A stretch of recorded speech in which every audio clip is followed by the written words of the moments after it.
Okay. Hi, everybody. I'm happy you could join us tonight. Just gonna ask everybody to just stay on mute. You probably know that by now. And make sure that you are on the upper right-hand corner of your screen. You can go into speaker view so that you will see Joe and not all the rest of us during the program. We'll have a Q&A. You can add your questions in the chat during the program. We'll keep an eye on that. And afterwards, we'll also have a Q&A. And, in the new year, we're going to start thinking about having some in-person programs. I don't know about you, though, but I'm very happy to be attending a program in my house with my slippers on. So for now, we're going to stay virtual. And, waiting room, okay. And so really hoping to welcome back Joe Strupp, a very well-known name in Maplewood. The last time he did a program for us, he talked about his book, Killing Journalism. And he also has a novel published called The Crookedest Street, also about politics. And so tonight, though, Joe is going to talk about A Long Walk Home. I think some of you might remember Carol Ann's murder. The rest of us are very intrigued and we're looking forward to learning more. So Joe, welcome. Great, thank you for having me. It's good to be here. Can you hear me? Yes. Good, I'm glad I have my my speaker on. Yes, I welcome everyone here. Book is called A Long Walk Home. Here's a copy. And of course, it's available on Amazon and at Words in Maplewood, for those of you who know Maplewood. And it's also in other places where you can find it. And I'm going to have copies as well. I'm also going to be selling. There's 2 open air markets after Thanksgiving, one in Maplewood on Friday after Thanksgiving and one in South Orange. But please don't hold back. You can get it at Words or on Amazon, and also e-copy. If you just want to download it onto your reading device, that's allowable too. So hope everyone enjoys it. Basically, it's the story of Carol Ann Farino. She was a 17-year-old Columbia High School student who was just walking home from work. She worked at a downtown diner. For those of you who know Maplewood, you know Maplewood Village. She worked at what was Milt's Cup and Saucer, which for today's residents who weren't here in 1966, that's when this occurred. It is now the home of Anthony Garubo's salon. And she had worked there at the time. She had left there on a Thursday night, November 3rd. So we're just past the 55th anniversary of her death, and it is still unsolved. And she left Anthony Garubo and walked to a place she had worked prior called George's Luncheonette, which today is the home of Roman Gourmet Pizza, for those of you who know Roman Gourmet, and next to the Maplewood Theater. She chatted with a boss there for a while, and then she walked down Maplewood Avenue towards her home, or so we believe.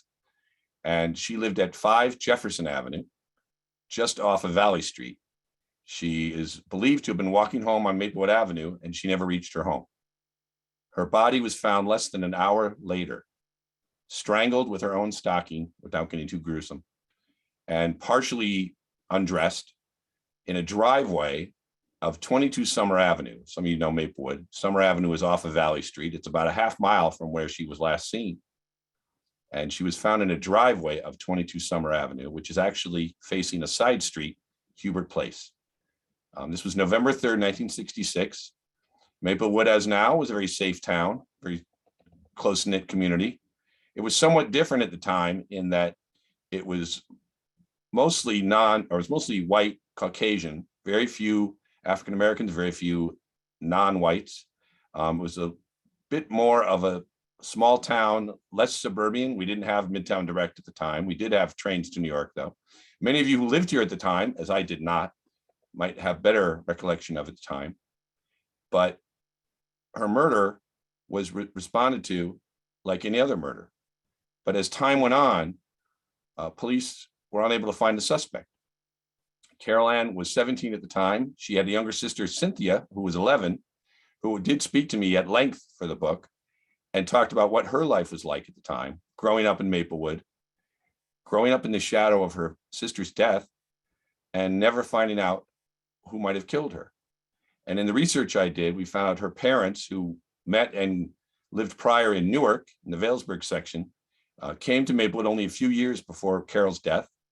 They had their own rocky relationship. Her mother suffered from depression. Her father was somewhat abusive physically and verbally, and was even considered a suspect for a while, and even for years after by many in the police. Some police officers who talked to me for a podcast I've done, you can get that through my website, joestrupp.com, or if you search A Long Walk Home podcast on Spotify or on anchor.fm, you can listen. There's 2 episodes up, hoping to get a 3rd soon. 2 police officers who were on the scene at the time spoke to me about how they followed afterward, and that the police department focused very strongly on Carol's father, even though he had an alibi. He was home at the time and had really no proof that he was possibly a suspect. They also spoke to her friends and family and did not look at people who didn't know Carol, that perhaps it was someone who came into the coffee house that night, someone who worked in Maplewood Village, or maybe found her along the way and maybe abducted her. There was never any real proof in the book research that I did that they really went beyond friends and family and essentially her father, who some of the police I talked to after talked about how there was a certain detective who would urge them to go by the family home years later and try to pin something on her father. Cynthia, her sister, who now lives in Monmouth County, has claimed over the years, and still does, that the police unfairly focused on her father. She also had her own detriment and difficulties in the years that followed. She got married very young, divorced, ended up moving out of state, ended up having an affair, long-time affair with a cheat at the time she was married. That broke up. She ended up going out with someone in Missouri where she lived, who himself was murdered, and had her own troubles and tribulations. But she is a survivor, and a very vocal and willing to help survivor, and has a great insight that's in the book into what it's like to grow up in the shadow of seeing your sister murdered and seeing your father considered a suspect, although very unofficially. Maplewood police were also somewhat unhelpful and have been very difficult to get information from. I filed freedom of information requests and efforts to get research, and they have been very difficult and unwilling to give it away. But even more so is the Essex County Prosecutor's Office, which has denied many of my requests for information, as well as her sister, to the point where they won't even let her look at certain files that have been calculated. And despite that, though, we've been able to find a lot of people in Maplewood and South Orange and in the history who gave a lot of insight. And there are several suspects that I bring up in the book who look like they were likely. And one person at the end I point to, who is, I consider, the likely source, a gentleman who was actually accused of a similar crime nearby in 1972. He is since deceased, but a lot of information points to him.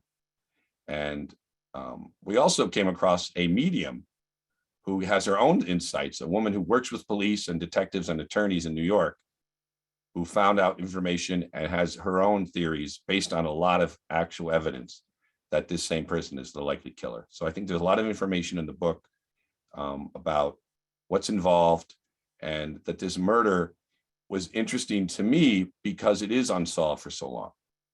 If anyone has questions, they can send them in through the chat, or I can open up. If anyone has questions, they can send them in. But I also will tell you, please go on camera and raise your hand if you want to ask anything. I'll continue to talk about what brought the case about. Years ago, I've lived in Maplewood. Some background on me. I've lived in Maplewood since 2000. 3 months after I moved here with my wife, Claire, who's on with us, and my then daughter, Chloe, and since then we have a son, Cole, who still goes to Columbia High School. 3 months after I moved here, we had but we had an unsolved murder. Some of you might remember, a woman named Christine Burns. She lived on Richmond Avenue. She was brutally murdered in her home, sexually assaulted, and died from her wounds.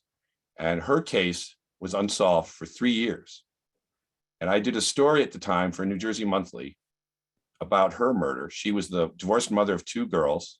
She was a teacher at Kent Place School, beloved woman, had grown up in England and had married and divorced here, but was considered a friendly, kind person. I got to know some people who lived on Richmond Avenue at the time, and they talked about her being one of the really kindest and most heartwarming neighbors, and that the brutal crime, I won't get too graphic about what happened to her, but she was basically killed and sexually assaulted. And this raised a lot of attention. So for 3 years, the Maplewood Police and Essex County Prosecutor's Office did the same thing they did with Carol Ann's case, giving out really very little information. They wouldn't even reveal to the press or to the public if they thought the killer was someone she knew or if it was a random act. It turned out later to be a random act. And the way it was solved was that there was a similar attack 5 blocks away from her house 5 months later in the April of 2001. A gentleman, or I shouldn't say gentleman, a man attempted to assault a woman, and he was later caught by her boyfriend. He was convicted. And at the time, there was no DNA evidence requirement to be checked. Later on, the state of New Jersey passed legislation that required that anyone convicted of a certain crime to have their DNA taken and put into a DNA database. They did this with her killer.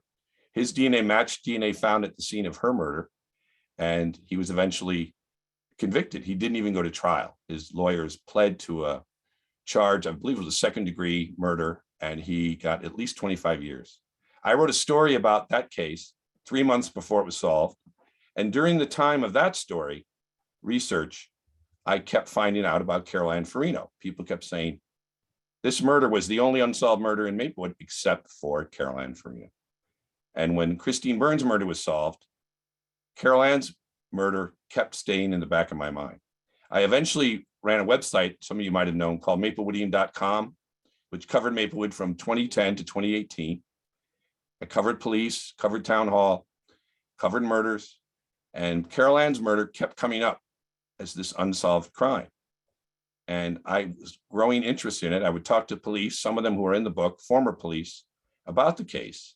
It was always one that bewildered many. She was young, she was pretty, she was friendly. She disappeared 1 minute, and less than an hour later, she was found dead. And they had no clues, they had no sign, they had no suspects. It kept going on as this unsolved crime. And with every decade, fewer and fewer people would know about it. And it always was kept in my mind to try to do something about it. A few years ago, I investigated a different murder in my own family. My great grandmother, who grew up in South Dakota, had 2 sisters and 3 brothers. One of her sisters, I found out only a few years ago, had been murdered herself by her husband, who killed her and 2 of their children and then killed himself. That was a solved crime, but the unsolved part was whether or not we knew why he did it. So I started investigating that murder. I found information about his mental condition at the time. He suffered from depression. He had been in a mental hospital. And I found out the stories behind what happened to him and my family, and actually completed that book. But while I was interviewing people on that story for that book, I started to really get interested back in Carol Ann's story. And I started investigating her case just about 1.5 years ago. And that book was completed less than a year ago. And talking to my publisher, Tom West, who runs Amarna Books, who published my novel, we decided to put Carol Ann's story out first, partly because it was unsolved and maybe we could get some effort to try to solve it, and because it seemed more timely for Maplewood. So I have this other story about my family that hopefully will come out next year. But this brought about Carol Ann's case. And the more I talked to people in Maplewood, and it all started on some of these chat groups, if you can believe it, putting out requests for people who might have known of her or been in town at the time and asking them, what do they know about the case? And many people came forward who were still in the area, who had information. And I also found police who were on the scene at the time and who knew about the case, who helped me give their insights, not only into what might have occurred, but how that was poorly handled by police at the time involving not only poor investigative efforts, focusing only on people she knew, but also ignoring possibility that it was someone she didn't know. And it was also some interesting history about serial murders in Maplewood, in New Jersey, going back to the 60s, 70s, and 80s. I go through in the book many cases, including a man named Richard Cunningham, who was arrested, and it claims he had murdered as many as 25 people and has confessed to murders as recently as last year, all of young women similar to Carol's age, many of them dating back to the late 60s. So far, we haven't tied him to this killing, but he is one of many serial killers who struck in New Jersey over the years, usually after young women, and many of them still unsolved. But in the book, I do focus on one person. I won't get into it too much, who I believe is the person who is the likely culprit. And also this medium we talked to agreed with that. As in addition, there is the stories involving Carol's sister, Cynthia, who just had a birthday last week. I won't give away her age, but she was 11 in 1966, so you do the math. And she's very lively and very open and very willing to talk about how it affected her. So all of this, I think, brought it together a good story that I think a lot of people, whether you live in Maplewood at the time of the murder, or you live here now, or you don't live here at all and want to get interested in a case, this one is very similar to a lot of unsolved murders and true crime, but I think it's very different in that we get an inside look, not only at the process over this many years, but also how it affects this sibling, this surviving daughter, who basically grew up in the shadow of her sister's murder and an unsolved murder at that. So I hope you'll all be interested. If anyone has, someone put up a question, Mary, says, what about DNA? Is there any DNA and evidence that can be compared to a database or your suspect? Yes, there probably is. In the research, and it's in the book, I talked to the police in Maplewood and asked if DNA had been taken from any of the clothing or elements that were found with Carol Ann, and they claim they have not tried to test any of it. And I asked why. They got into issues related to convenience, and it's difficult to try to get DNA tested, and they have other things to work on, if you can believe that's the claim. So no, there is definitely DNA possibility because they have her clothes, or should have her clothes. Her girdle was pulled down. She was wearing a coat and a waitress uniform that she was wearing that night. So all of that could be having DNA evidence. She also was strangled with her stocking, if you can imagine that. The stocking may well have DNA on it. I'm not sure how well clothing of that type can handle DNA or fingerprints. But yes, there is DNA possibility. The police, as far as they've been willing to talk, have said no, there's been no effort to test DNA. Perhaps some attention from this will bring that about. Joe, so the clothing and everything is still saved somewhere? That's one of the problems we've had getting information from the police, because they will not reveal it. I go into the book in some detail about there's back and forth between me and the chief of police and the one detective who was assigned to help me. They, I believe, were trying to help, but they were told by the Essex County Prosecutor's Office not to release information. At one point, the police were willing to have me come in and look at what they described as an inch-thick file on her case. And it would be thought that they would have this evidence, because her sister said they never got any of it back. They never got her clothes, her waitress uniform, her underwear, her stockings. Her sister said there was even a pearl ring that they never got back. So one would believe all of this is somewhere in the police department, or at least an explanation as to why it isn't. And one would think, yes, there is DNA possibility, but they don't have it. Let's see. Another question. Sorry if I missed this, but did you speak to anyone who had been on the force at the time, if they're still alive? Good question. I did not speak to anyone for the book, but after the book came out, 2 officers who were of the 4 officers who responded reached out to me and spoke to me for the podcast. So if you go and find the podcast on Spotify or on Anchor FM, or if you go to my website, joestrupp.com, you can see a link. They did speak to me, and they corroborated Carol's sister's account of police focusing on her father even years later. And they were very critical of the police action at the time. They were only patrolmen who were on the scene initially, took the first reports. They were not detectives who would follow up, but they were on the police force. Both of them were on the police force for about 4 years after, and said there were many times that the police would send officers by the Farino home or to stop the father and essentially harass him or keep an eye on him, thinking he might have been a suspect.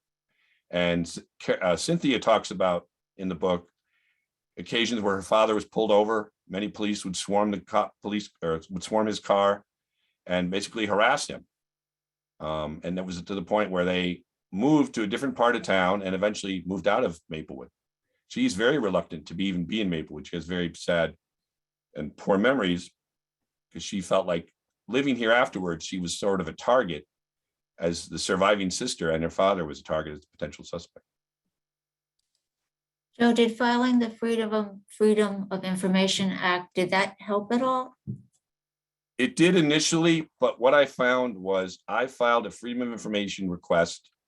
For those of you who don't know, the Freedom of Information Act, or FOIA as we call it, and New Jersey has its own Open Public Records Act, also known as Oprah, not the TV star, but the legislation that requires public agencies, police departments, legislators, Board of Education, any public agency to provide public records when requested. They can claim that they're confidential or otherwise unavailable. And when I filed Freedom of Information request with Maplewood Police and the Essex County Prosecutor's Office, I was denied. They claimed that the case is still open. Technically it is, because it's unsolved. Now, they haven't really done much in the last 55 years, not only by evidence that they haven't found any information, but Carol's sister, Cynthia, said the police haven't contacted her for decades. So they would not release information. Cynthia then filed her own Freedom of Information request with my help, and both the Maplewood Police and Essex County Prosecutor's Office denied her. She is actually seeking possible legal action to get access to these files about her sister's murder. One would think that a relative would be able to ask a question and find out what's been done so far. So technically, a case could remain open indefinitely. Correct. Wow. And I think it's more the Essex County Prosecutor's Office, to be fair to the Maplewood Police, that they have oversight on many of these crimes. You'll see maybe when a serious felony occurs, violent crime, murder, rape, assault, armed robbery, whenever those occur in a local jurisdiction, the prosecutor's office eventually takes charge. That's true in all of New Jersey. And the Maplewood Police did have initial willingness to help me, but the prosecutor's office shut it down. They sent me a 5-page letter detailing why legally they didn't have to help me. Rather than perhaps help get the word out, maybe that would spark people's memories or interest and help solve things. Instead, they'd rather shut it down for some reason I don't understand. And Cynthia has even more reason than I do, she being the surviving sibling of the murder victim. We do have a question about how large is the Maplewood Police Force, and have they ever had a cold case unit? Is the county prosecutor a longtime elected appointed official? Good question. Maplewood Police Force, I'm not sure how large it is. For some reason, I'm thinking 40 police, something like that. It's not super large. It's probably, it probably has to meet certain minimum requirements. So it's at whatever the level is for a town of our size. We have about 25,000 people. So it's about that size. Probably could be larger. They would probably agree if they had more people. In terms of if they ever had a cold case unit, I don't believe so. I know over time, this case was reopened a few times. I talked to an officer who had grown up in Maplewood, who had eventually been head of the detective bureau. He later went on to be an attorney in North Carolina. He spoke to me. And he talked about when he became when he took over the Detective Bureau about 2005, he did review the case and he reviewed what had been done on it, but nothing more than that really came about. I think a lot of times they have so much on their plate present day, or at least that's what they claim, that they can't really put the effort in to try to get more information, whether that's valid or not. So I don't think a cold case unit to that regard is what they would have, but it has been looked at. Apparently, he said whenever a new chief of detectives came in, they would sort of look at all the cases. It is the only unsolved murder, as far as I understand it. We haven't had a lot of murders in Maplewood. I go through most of them in the book. Most murders usually involve somebody who knows the victim, and it's some kind of personal connection they have, whether it's a spouse or a relative. Sometimes you have like the Christine Burns case from 2000, a random act. We all, I'm sure, recently heard about the only other Columbia high school student murdered, at least as far as I'm understanding, Musa Farfana, who was killed this past year. He was on the high school soccer team. Actually, my son Cole was on the team with him and others, and they had some really good memorials for him. He was shot to death, but his assailant was caught in August and still awaiting trial, but he has basically confessed to the murder, claiming it was self-defense. So it's pretty well believed he was the killer. So that one's not solved. We had a murder a few years ago, you might have known, of the au pair. A woman was murdered by her boyfriend along with her employer, actually just a few blocks from where Carol lived. They were up on Walton Avenue. That was also solved, obviously, because they caught the boyfriend of the au pair who was killed. But this is still the only unsolved case. Let me see what other questions we have. I appreciate everyone's questions coming. One of the initial newspaper articles said that they didn't think the stocking was used to kill her, but placed there afterward. Another said that at least two were involved, one in the backseat who choked her. I didn't see that in any newspaper articles, but there was a lot of speculation early on. It wouldn't surprise me if that was part of the speculation. The information we've gotten from police, and there was some efforts years later by the chief to try to get some handle on the case. I came across news articles years later where he was quoted saying, "We have nothing, please, people put forward." There were rewards up at the time, several $1,000s. The indications seemed to believe they still believed it was her stocking that had killed her. As for two people involved, that's a possibility, especially if you have her walking home and perhaps someone came up in a car. How would they get her in the car by themselves without her screaming or running away or something, right? Two people might be more able to get her in the car than one, so very well could have been two people. There's no evidence that it was or wasn't. There was also very little sign of a struggle, which made some of these police I interviewed thought maybe someone had put chloroform or something on her to knock her out before, so she wouldn't really be able to struggle. That's a possibility. But the thought was that the stocking that was found around her neck had been the murder weapon, but no one knows for sure because no one was there at the time. Let's see. Susan asks, Milt, who had run the soda fountain at Foster's Drugs across the street from his later restaurant, was a man well loved by teenagers. He was Black, and a friend who was in Carol's class said there was suspicion that he had killed her. Yes, Milt, whose last name is in the book, was an African-American gentleman, and from what I understand, very loved, very beloved, very respected by people, and a very good friend of the teenagers. I think one of the police I interviewed, and again, you can listen to that podcast, mentioned that there was some potential suspicion they had been directed to him by people, but with no real evidence. Maybe it was a racist view at the time. That wouldn't have been unusual, right? In 1966. That wouldn't be unusual today. People having a racial, unfair, racist view of someone as a suspect. But I don't believe it ever got to the point where he was ever found to have any link.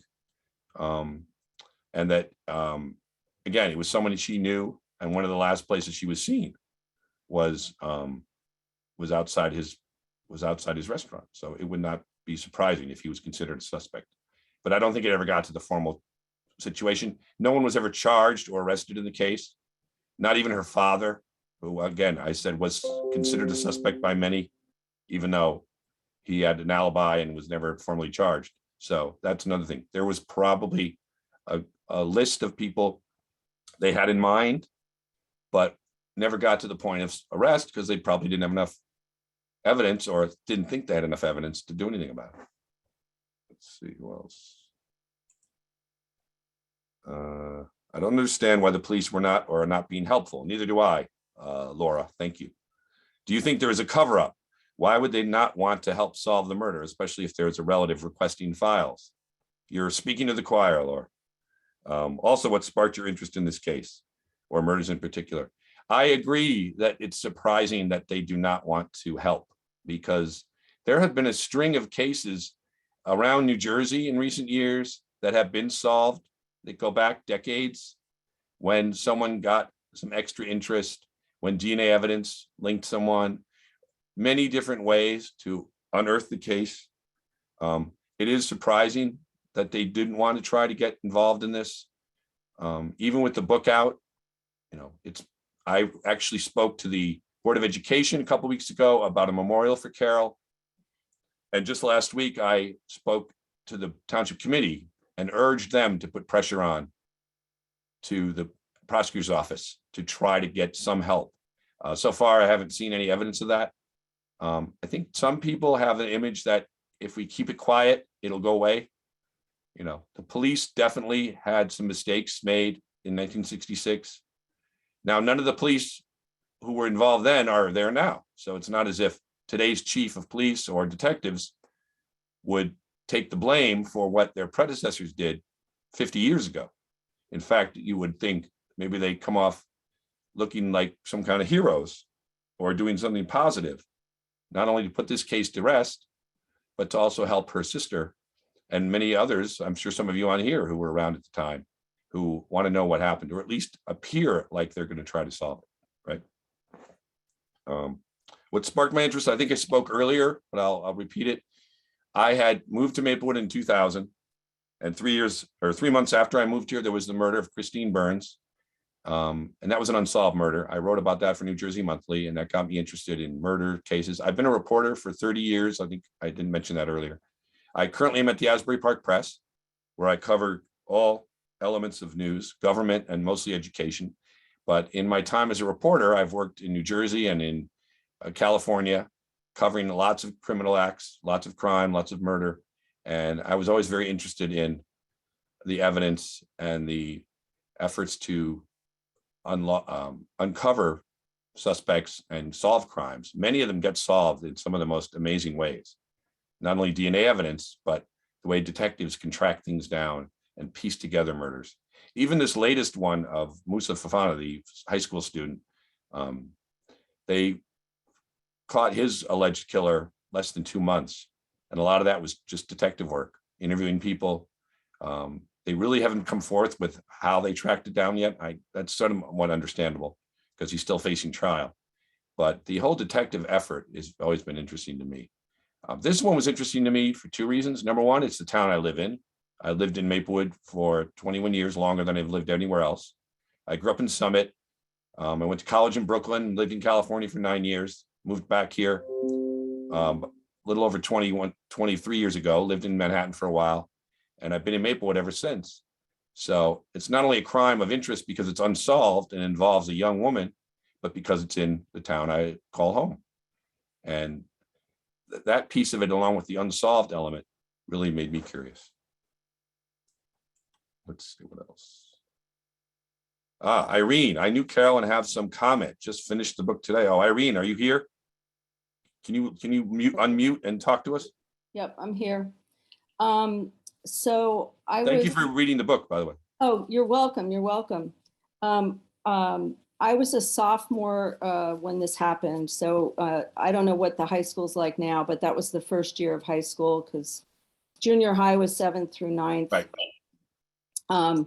And I knew Carol to talk to because Milt's was sort of my second home. I mean, it was always filled with students after school and on weekends and stuff. So I had many conversations with her, at the counter when she was serving, food or whatever we were buying.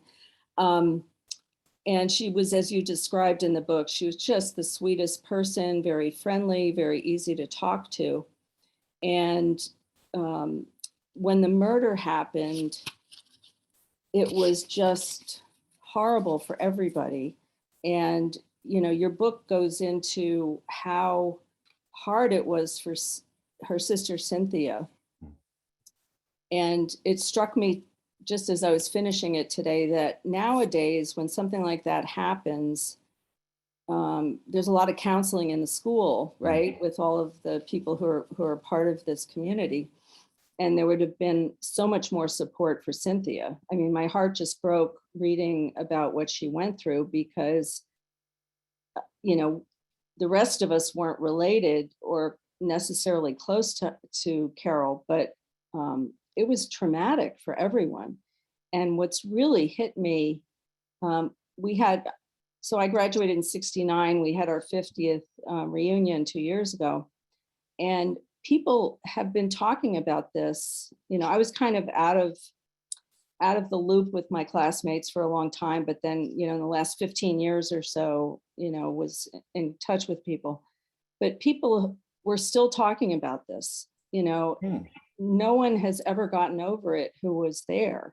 And, it just comes up in conversation, including, whatever happened to the case and why wasn't it solved?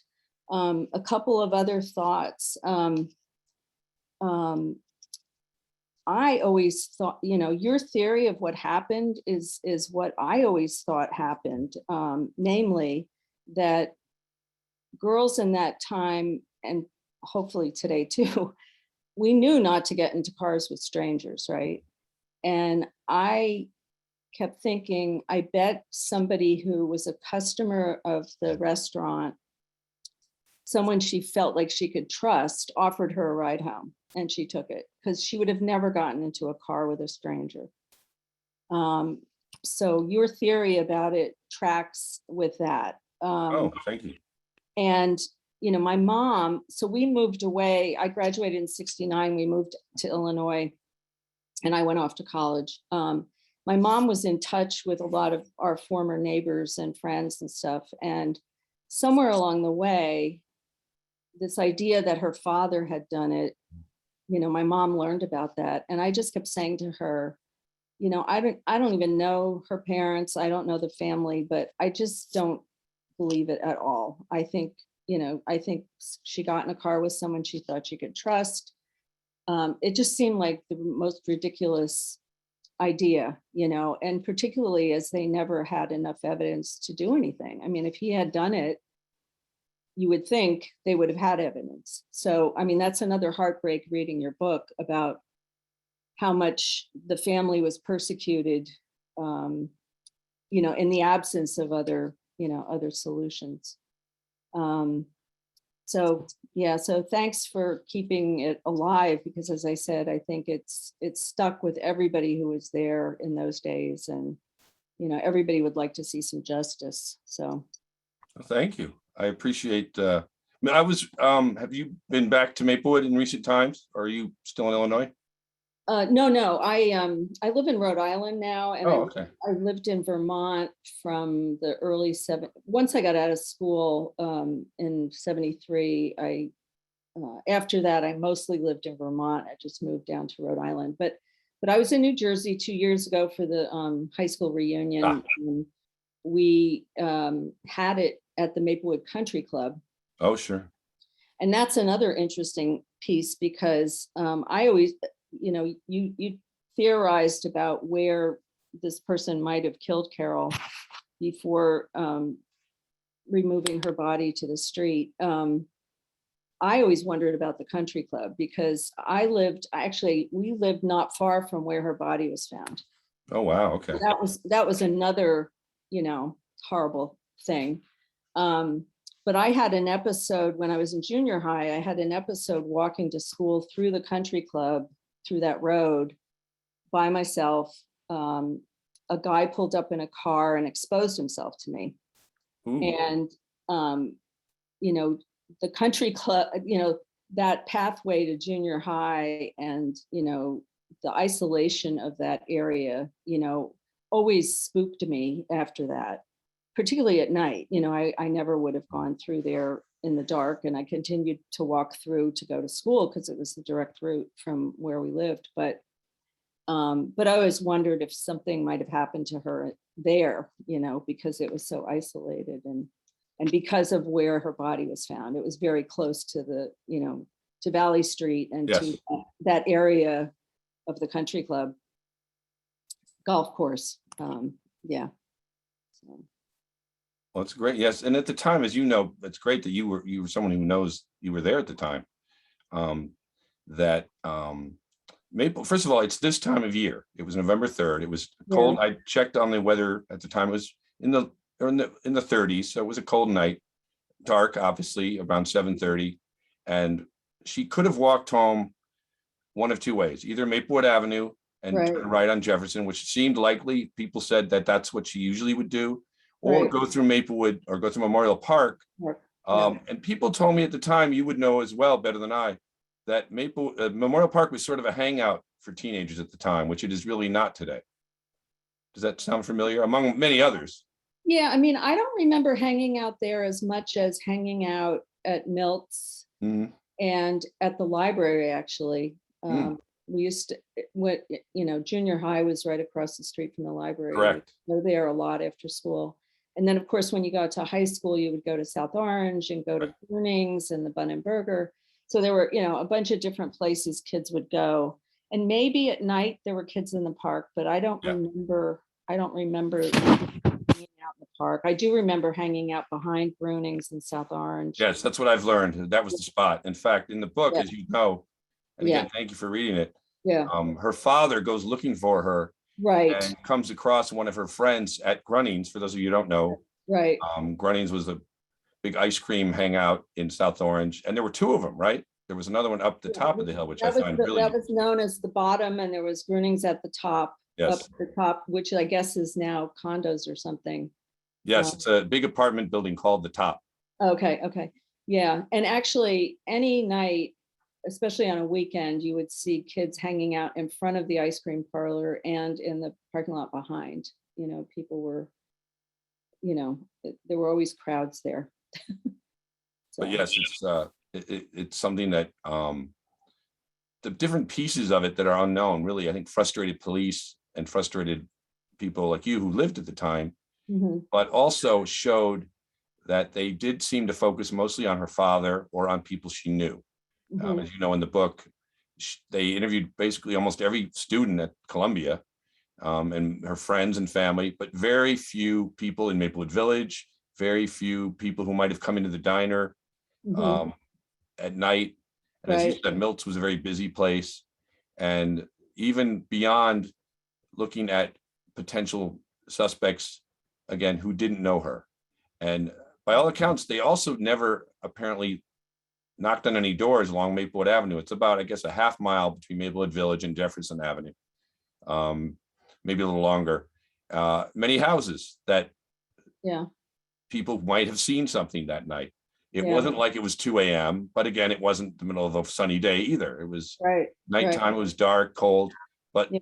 there's no record that they knocked on any doors or tried to ask people if they heard or saw anything outside their door that night. And that's an area that probably was left unhold. Mhm. Well, thank you. Any Yeah. other questions? People can unmute and ask. I won't shut you down. Does Cynthia have any children? Like, I'm thinking that once she dies, nobody will be pursuing this. Yes, Children? unfortunately, and I actually just talked to her today about doing another piece of the podcast, which we have 2 episodes and hopefully a third. No, Cynthia, as the book talks about, she got married soon after high school. She had a real rough time after high school with her parents. They had difficulties. Like I said, her mother would suffer from depression. Her father was very angry. There's episodes in the book where he would get physical, throw things, ripped a poster off Carol's wall, threw a record of hers against the wall when she found her smoking. never physically abused them, according to Cynthia, but a very angry, troubled home. So she married very young, ended up getting divorced. She moved to Missouri. She was married for a while, then she had an affair with someone for many years, on and off. Lived in Missouri for many years, came back to take care of her parents, and got remarried, and was married for 20 years to her second husband, who by all accounts was a good gentleman. He sadly died a year and a half ago. And they never had children, though. Her second husband did have children from a previous marriage who they didn't get along with so well. But no, Cynthia never had children. She talks about in the book, and even to me on the podcast, about her own concerns about parenting. She doesn't believe her parents were very good. She didn't know if she wanted to handle the difficulties and responsibilities of parenthood, given her own troubles. So no, she never had children. And now her husband is deceased. Her parents are deceased. Yeah, when she leaves, hopefully not for a long time, that will be the last member of the family alive. She does have cousins who have children, but they're not even really that close, according to her. Any other questions? Let me see. Susan writes, friends tell me that Maple police would stop them if they were walking alone at night after the murder out of concern, perhaps even offering them a ride home. That doesn't surprise me. I talked to many of her friends, both of Carol's friends and Cynthia's friends, who discussed how, and Irene, you would know this better as well, there was a sudden concern for safety at the time. This was 1966. The town was not some dangerous urban big city, low income, high crime area. This was small town New Jersey. Very few crimes of this sort, very few murders of any kind, and people felt like they could walk around. But suddenly, many people told me there was concern, especially if you had a daughter, of her going out late or going out alone. And one of the things that Cynthia told me about her father was guilt that she believed her parents had after this, because Carol would come home from work. She worked often at night, and she would often ask for a ride home because it was a good half mile. It was cold. It was tiring. And sometimes she would get a ride, but sometimes she would ask her father to give her a ride. And according to Cynthia, he always got upset. He didn't want to give her a ride. So he got to the point, they believe, where she would just say, well, rather than get him upset, I will just walk home.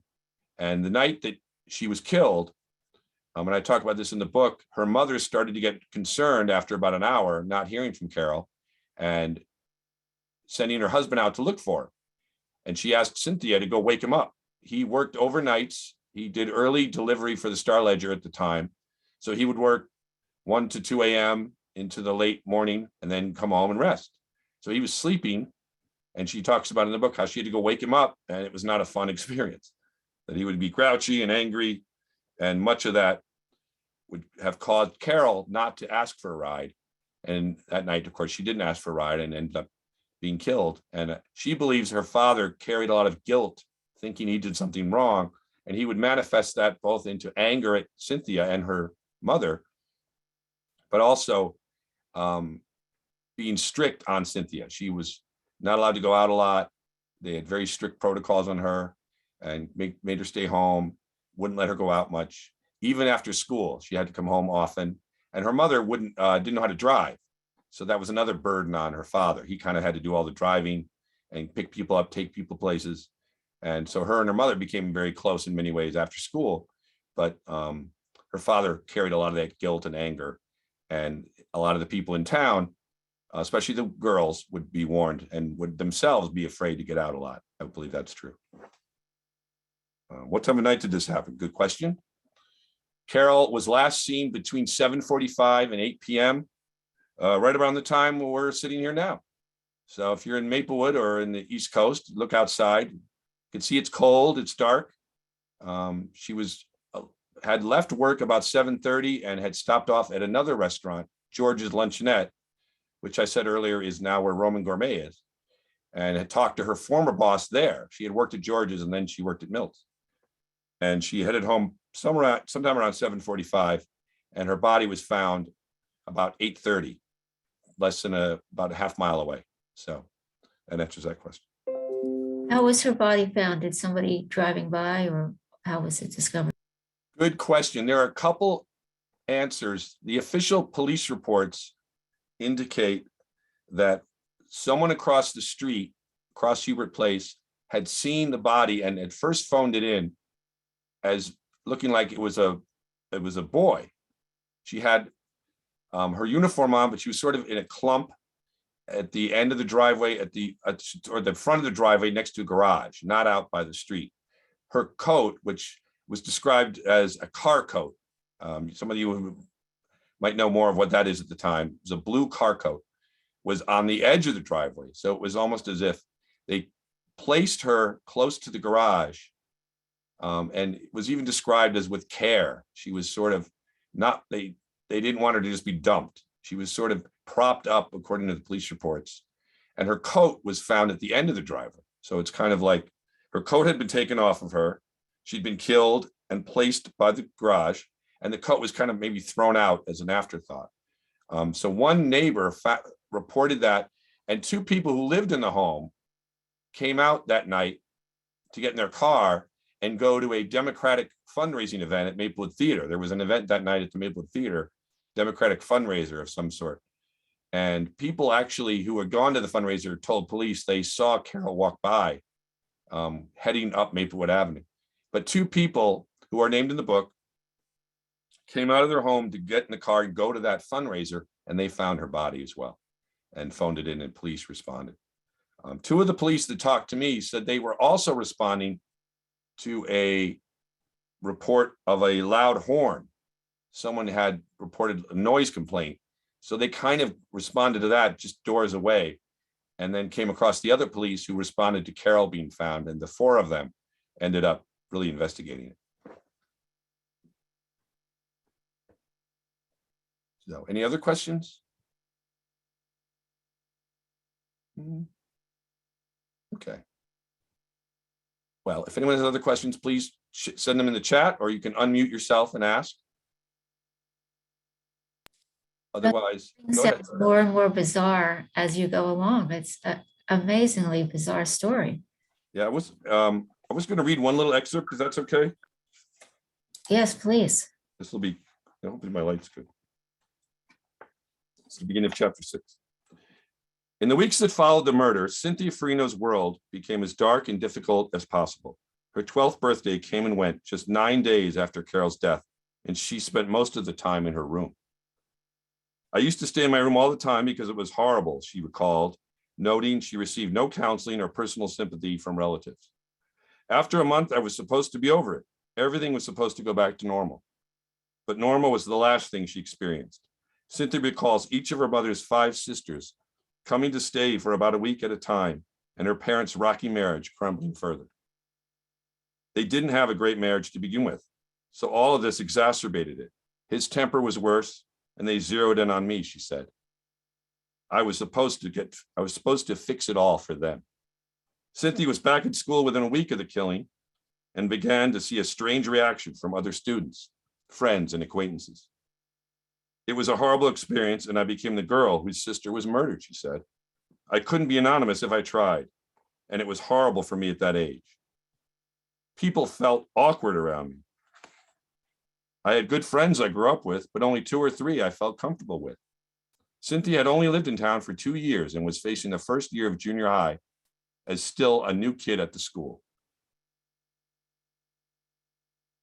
as she remembered. Walking through Memorial Park each day toward the junior high school, which still sits a block from the last place Carol had been seen, Cynthia often wondered if her sister's killer was still around, adding to her tension. She found the awkwardness of others reflected back on her each day. I felt that everyone was whispering about me and didn't want to talk to anyone. I didn't have a lot of friends in that year of junior high. I did not want to go out of my way and be conspicuous. I felt like I was this object to be talked about. In a small town, Cynthia's actions received increased scrutiny. If anyone found her misbehaving, it got back to her parents, who would tighten the screws of discipline even more. I didn't want people knowing everything I did. Everyone knew who I was, and I would get caught, she said. Noting small missteps such as smoking or cutting class brought around big attention. I just wanted to get away, send me away to a private school where no one knows me, and they wouldn't do it. And her parents were no help. Her mother Ann's depression only grew worse, and Frank's anger, a mix of guilt and helplessness, made him even more upset and protective of his only remaining child. I never did anything that bad. I would drink with my friends and once in a while grass or pills, but they didn't know about that. Anything I did would be a big deal, Cynthia wrote. I felt that I couldn't do anything that normal kids did because my parents would find out about it. Everyone knew who I was. If I was smoking a cigarette after school, my father would always find out I was smoking. She said her parents reacted to a mix of guilt and increased discipline that just seemed bizarre to her. So I think a lot of the book interestingly unfolds on Cynthia, the survivor. I don't think we hear much about these survivors of victims, especially a sister who was only 11 at the time, 55 years later, still has memories, and 55 years later, the case is still unsolved. I think between that and the elements of the case in a town like Maplewood that involved not only police being unhelpful and the prosecutor's office being unwilling to help, combined with the real lack of any kind of pointing to a suspect, and the, I think, blow by blow that I got from not only people who knew her and who were here at the time, but many police who later on served in the department and have since left and were more willing to be open about how it was handled, I think brought an interesting perspective for me, and I hope brings for you. Someone asked about the prosecutor's office. I don't want to let this go. And said, is the county prosecutor a long-time elected appointed official? The county prosecutor is an appointed position. In New Jersey, we do not have district attorneys or state's attorneys. We have county prosecutors. And that is, in essence, a district attorney for each county. So Essex County has a county prosecutor who acts as the district attorney, and they are appointed by the governor. And that, in many ways, has been a problem. One of the things I go into also in the book is sort of the history of the Essex County Prosecutor's Office, which is vastly understaffed, given the fact that we do have so many crimes and have a big population. It's had changing at the guard at the top over the years, not some of the great people. I go through some of the cases they've had in recent years. One is was a preschool alleged abuse case in Maplewood at St. George's Church. I don't want to misname the preschool that was run out of St. George's Church years ago, but there was a big scandal involving alleged abuse of students that turned out to be completely false. And the prosecutor's office at the time was reprimanded for misleading and leading on children to testify against the person who ran it. Her case was actually raised by Dorothy Rabinowitz, who was the columnist for the Wall Street Journal. She took a great interest and helped exonerate this poor woman who was eventually convicted falsely of abuse of children that never happened. And also, if you remember the Seton Hall fire a few years ago, the prosecutor's office at the time was very criticized for failing to act on that case. And eventually, even the convictions were not for a great deal of punishment. So the prosecutor's office has had its poor showings in recent years. And a lot of people believe one of the problems with New Jersey is that we have appointed prosecutors and not elected. Of course, elected can have their own problems. So they both have issues, but a lot of it in the Essex County prosecutor's office. And one of the reasons they might not want to reopen the case is because they do have staffing issues and a lot of other current cases that they get criticized for. Very few people know about Carol Ann Farino or a lot of these unsolved cases. And one of the things I hope to happen with this book and with Cynthia's help and your help is to get some more attention on it and maybe get it reopened so we can at least get some more answers. Okay. Any other questions? Let's see. Oh, someone writes, great job on the book. Really hoping the case can gain some traction. It's mind-boggling how it was not solved. I agree. There's the book, A Long Walk Home. You can get it on Amazon or at Words. I will be at the open market in Maplewood the day after Thanksgiving and at the open market in South Orange the Saturday after Thanksgiving. But go to Words, go to Amazon, get your copy. I'll be glad to sign one if you get it elsewhere. And thank you all for your interest. How was that? That was great, Joe. Thank you so much. heartbreaking story, but it looks like you really. Oh, wait, I do have a hand up. Is that Jeff? Are you still there? No, he took his hand down. Okay. Maybe I answered his question. Well, thank you again, and thank you all for coming. Thank you all.